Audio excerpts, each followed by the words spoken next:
Hey, this is Antonio. Welcome back to my channel. Now, who's ready for some fighting words? In this video, I want to talk about Josh Kelly. Champ. And the question is, well, in this video, the question is, what's next? Who's next? And basically, I wanted to propose two individuals. And bear with me because this one's going to be a bit of a ride.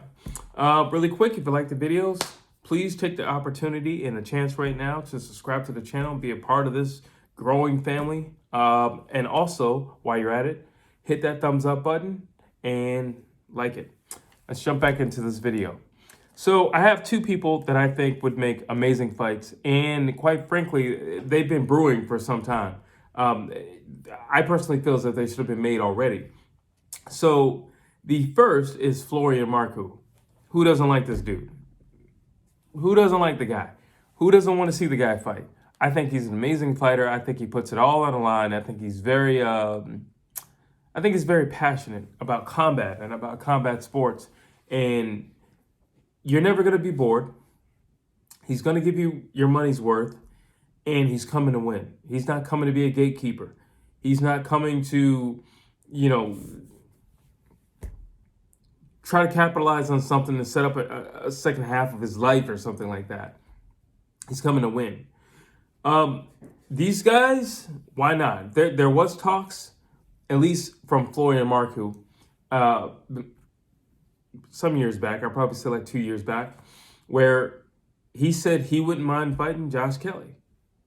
Who doesn't want to see that? Like seriously, like who doesn't want to see that? Who doesn't want to see Josh Kelly and Florian Marku get in the ring? I do favor Josh Kelly. I've always been a big fan of Josh Kelly, and I've always said that he has that thing about him.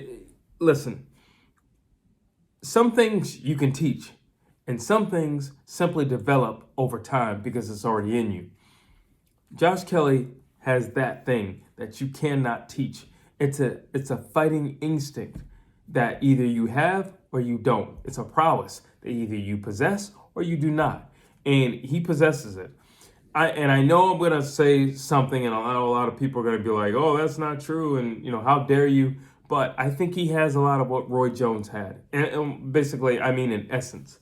I'm not saying he's Roy Jones, and he certainly didn't fight the caliber of individuals that Roy Jones has. He doesn't have the resume that Roy Jones has, and I don't think he has all the skill and attributes that Roy Jones has. But he has that cat-like instinct, that split-second thing that he can catch you, or he can see something. He can switch a stance. He can fight moving backward. He's light on his feet. Amazing, tremendous. I can't say enough about his footwork. Great shot selection. Speed, precision. Listen, speed and precision. Everybody brags about power. If you have speed, you have precision. That equals power. Period. Speed and precision equals power. Now, when you put that with great footwork, and you can possibly make a guy run into your speed and your precision, that's lights out. I think he's an amazing fighter. I've always been a big fan of Josh Kelly. My only gripe about Josh Kelly there was two things. One, I felt like he wasn't active enough. When you fight the way that Josh Kelly fights, you may not have the longest career in the world. And yes, technically you'll have a long career if you don't get hit. Like Josh Kelly, at least especially early in his career, didn't get hit very often. But my other and bigger gripe with Josh Kelly was his cardio. I always felt like, he was a great fighter, tremendous fighter for about 5-6 rounds, and then it tapers off. The cardio tapers off, the power tapers off, the speed tapers off. He gets very tired. He gets very winded. But that's one of the downfalls of all that movement. When you move like that and you're constantly moving and you're constantly giving your opponent new looks, it not only stresses him out and tires him out, but it's also physically tiring you out. You're constantly moving. And Josh Kelly, at least in his, not to say his heyday, he's still very young, but, in past fights, He's always moving, and he's learned how to harness that. Now it's more of a, I know when to move, as opposed to showing you a bunch of feints. I know when to move now. I think Florian Marku is a great fighter. I really do. But I think he's a great basic fighter. I think he's a 1-2-1, jab, right hand. He's that. But he's a very controlled fighter. He's a very paced fighter. And he's a very durable guy. And he bases a lot of his fighting style based on the fact that he's durable, based on the fact that he knows he can go 12, based on the fact that he probably has more heart than he has skill. And that's not an insult. He's basing everything on that. But I think skills pay the bills. And I think when you have a guy like Florian Marku, who's constantly moving forward, who doesn't have the greatest shot selection, and is probably going to throw a bunch of straight hands at you, he's not that hard to figure out, especially for somebody who, in my personal opinion, is a rare talent like Josh Kelly. I think Josh Kelly would pick him off. My only worry for Josh Kelly would be his cardio. My only worry for Josh Kelly would be possibly breaking his hand or something like that during the fight. Outside of that, I think Florian Marku, for the most part, would be easy money for Josh Kelly. Now, the other individual who may soon be exonerated because now he suddenly wants to come back to social media, and was in a bit of hot water, and he kind of stuck himself in that hot water. Conor Benn. Conor Benn. Conor Benn. Yeah, I'm going there. Conor Benn and Josh Kelly have been going at it for like 2, maybe 3 years. It's time that they get it on. I understand the Eubank and the Benn fight will always be there as long as he's a Benn and he's a Eubank. That's always going to be there. That's history. That's legacy. That's, quite frankly, that's Britain's history. It's always going to be there. That's always going to be a money fight. That's always going to be a spectacle. That's always going to be there. But very seldom, unfortunately, when it comes to men's boxing, do we see two guys in their prime getting in the ring and squaring off. So that being said, who would I fare? And, I don't want to talk about steroid use or anything like that. I've personally chosen to stay away from that until I hear all the facts, and then I'll make a video based on that. If I'm just talking about skill setting as is. And skill setting as is, I think this is probably an even better fight than Josh Kelly versus Florian Marku. I think Conor Benn has all the skills of Florian Marku with body work. So I think this is an even better fight. But I think Josh Kelly runs circles around Conor Benn. I think Conor Benn hits harder. I think Conor Benn is a very determined fighter and can get you through a fight. Will it get you through a career? I don't know. I don't know about that. I think it'll make for memorable fights, but I don't necessarily know if it'll get you through a career. And I feel like Conor Benn has been willing himself.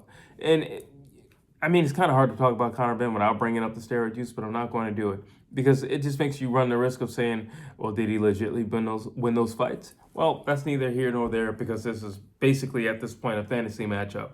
But looking at the skill setting, Conor Benn has been down.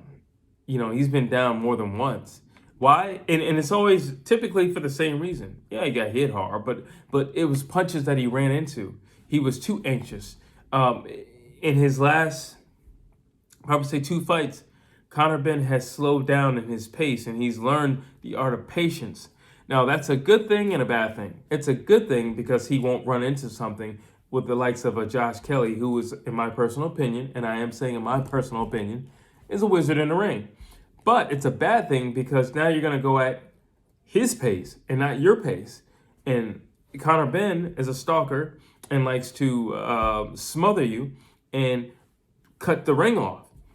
But if you're moving at Josh Kelly's pace, that could be extremely detrimental for Conor Benn.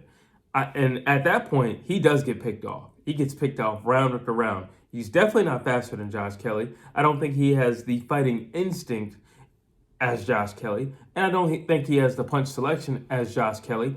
I do think one area in particular, he definitely has Josh Kelly in the bag, and that's his body work. He has tremendous body work. He is a very consistent body puncher as well. And I think that could give a problem, but that's only on the premises that he can establish that early and be consistent round after round. I don't think Josh Kelly's the type of guy who's going to allow you to go to his body, round after round after round. Josh Kelly's the type of guy, you go to his body one good time, and he's like, you're never going to touch that again. I'm out of here. He's that kind of guy. He's not going to be like, oh, I'll meet you where you are. No. That hurt, and I don't want to go back down that road. Therefore, catch me if you can. It's going to turn into that type of fight. But, again, Josh Kelly can fight backing up. Josh Kelly can definitely fight from any angle. Josh Kelly, orthodox or southpaw. Josh Kelly has a lot of tricks up his sleeve. And unfortunately, as much as I do like Conor Benn, I think he's great for the sport. I like his overall attitude. I like the way he fights. There's nothing outside of, the elephant in the room when addressing Conor Benn. There's nothing bad I can say about him. I like the Benn name. I like the Benn legacy. So nothing I could say bad about him, but I think, again, skills pay the bills. And in this matchup, I think skills will prevail. Every once in a while, pressure and power prevails. But for the most part, on average, I feel skills pay the bills. And they prevail. Simple as that. So there you have it. That's my video. Basically, who I think that Josh Kelly should fight next. I think those are two big names. I think those are two big names that would definitely get everybody interested. And I also think those names would lead Josh Kelly across the park over to America, where he can take on other names. So there you have it. Tell me what you think about Florian Marku. Tell me what you think about Conor Benn potentially facing Josh Kelly. You like it? Don't like it? Drop your comments down below. As always, I'd love to hear what you have to say. Please like, please share, please subscribe to the channel.